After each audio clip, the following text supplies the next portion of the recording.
I really like the Game Pass service and I've been using it since 2019, but recently I had to make the difficult decision to discontinue my subscription since nowadays I don't use it nearly enough to justify the monthly cost. Before I made this decision, I had the chance to reflect on my experience with the service and could really only think of one thing that needed improvement. While Microsoft Studio games are guaranteed to stay on Game Pass indefinitely, it's a bit of a guessing game when it comes to all the others. Back when I did my Yakuza series binge, I was halfway through Kiwami 2 when the 2 weeks notice came of which games were set to leave the service. Lo and behold, Kiwami 2 was on the list.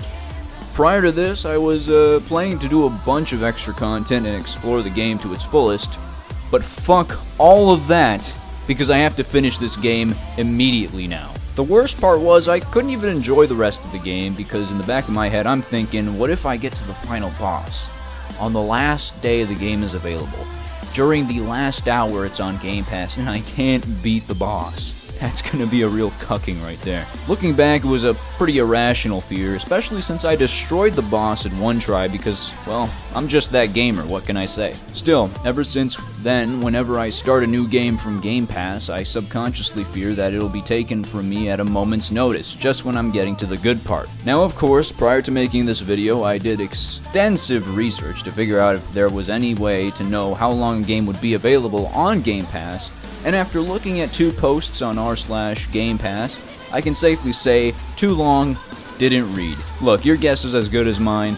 I still think it would be good to at least know the month in which a game could be leaving the service. That way you don't get a situation where you start a 100-hour game like Persona 5, for example, just to find out it's leaving a month later or something. Anyways, but that's really all I have to complain about today.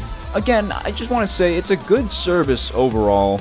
Just this one thing personally bothered me. If you've made it this far, I'd love to know what your opinion on the service is, or the games you play for that matter. Me personally, I'm sprinting through Atomic Heart, of course in the last week of my subscription. Old habits die hard, I guess. I'm really trying to get to the lesbian sex scene.